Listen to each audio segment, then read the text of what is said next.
Friday focus is Dave Harley standing in for Graham Muncie at Tropical Armadale here tonight with John McGillivray. Who's on your tonight's very entertaining. Josh Pickering, I'm going to say that he's number one fan. Shortly, I thought they were great performances. I thought Ricky Wells rode brilliantly. I thought William picking up on points there. Joel making heat 48, heat 14 his, and the same with Justin making heat 8 his. That's what we want to see all season. Yeah, it took us a little while to get going, and then when you're thinking it's a tough night and Justin has problems in heat 6, I think it was, you're thinking it might not be. I did worry for a wee bit there. They went ahead and you think, oh, how's this going to go, you know, but the boys dug in really well. They showed a bit of class, they showed a bit of grit. When things weren't going quite well, they just seemed to turn around that kind of heat 6 and 7 mark and off into the distance.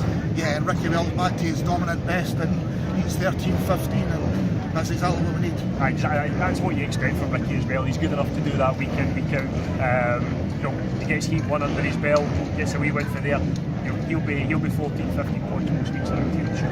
Yeah, and as you say, solid performance all the way through. Well, he lost and struggled early on, but then he's beaten Stevie Worrell in one of his later races. Although Stevie did claim he did have some mechanical gremlins and that speed him in a bit. But as you say, Josh Pickering was still the star of the show, and we spoke to him just briefly after the meeting. Josh, another great night, a couple of races to end there. Not quite there in heat 15, but still racing. Yeah, it was a good night for the team. Personal performance, it was good and bad, I suppose. We made a couple of little mistakes which cost me heavily. Team level was good, I suppose. Just a bit frustrated at the moment. Yeah, it took us a bit to get going, but they got there in the middle part of the race, part of the meet, just cracked on it. Yeah, well, yeah, the thing is, like, they pushed this and they pushed this, but then when they dropped off and we stayed at that level that they were pushing us, so which was good. And we raced for every point today, which was good. I think it was a good team performance. But yeah, we've got to make sure we go do it again on Sunday. It's going to be difficult there, I think. But as long as we make starts and concentrate, we should be okay. We had a couple of good meetings there last year. What do you think? Fancy us for on Sunday? Yeah, well, there's no reason why we can't win. If they can come in and push us, we can definitely go there and push them. I do enjoy the track. I like riding there, so I've been looking forward to go there, so we'll see how we go on Sunday. Excellent. And Cookies Night tomorrow, are you there? Yeah, I'm going to support Cookies Tasmania tomorrow. I'm stoked to be there, actually. It's going to be a part of Tasmanians. I rode for Kes last year and to be asked to ride for Craig, and yeah, I'm happy with that. So hopefully we can get all the old Monarch supporters there and not only support Cookie, but the support there for the riders riding. So yeah, the more the boys get, the better. Thanks so much, Josh. Cheers. Josh there, as ever, always hard on himself. He's criticising him despite the fact we're all standing raving about him. He's a bit of an enigma there. He's his own worst enemy, I think, in that respect. He's a very hard on himself. But listen, if you want to be at the top of anything, you need to be hard on yourself, you need to be honest with yourself, and you always expect to ask more of yourself. But just Josh will do that. I get to start. And no surprise that Josh was in a race tonight. In fact, I've been asking around trying to work out whether Heat 9 or Heat 15 was the better of the two. I think since he won Heat 9, we'll go for that, so we'll watch Heat 9. Yeah.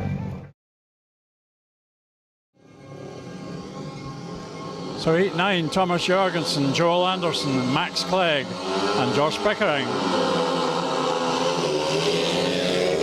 Jorgensen's away well, Pickering's with him. It's Jorgensen who leads down the back straight.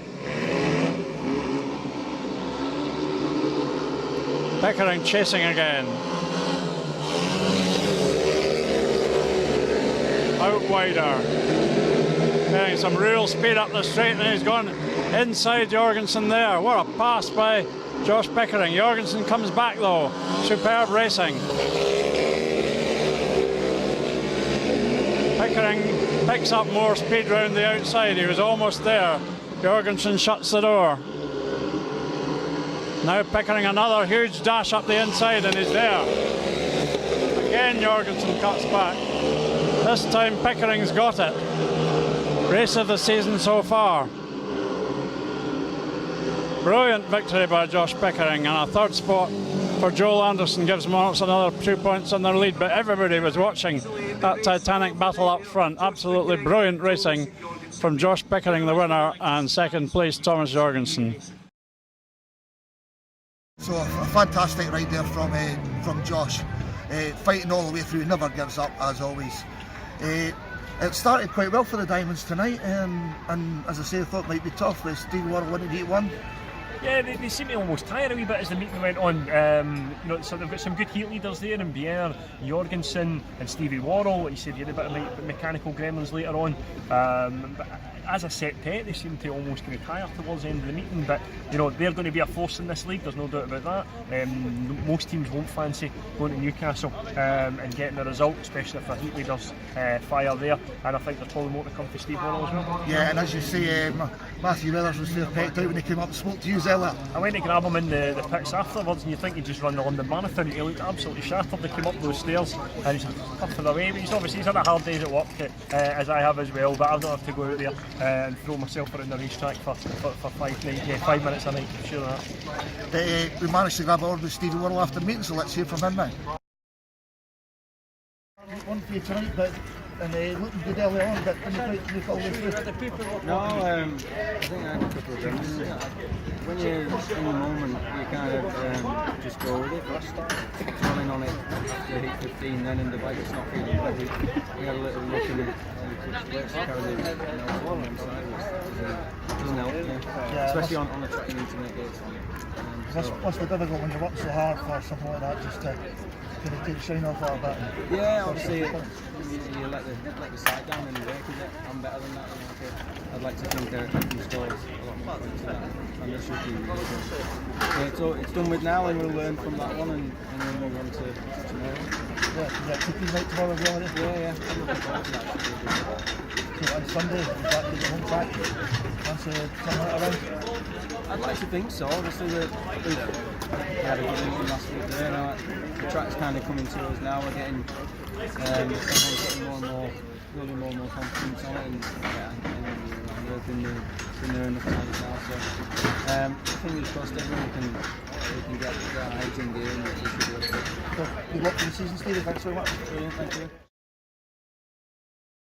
So Stevie Worrell there, obviously thinking that when they get us back to Brough Park on Sunday, they'll be in with a shout of turning it round. But we always go well there, so chance.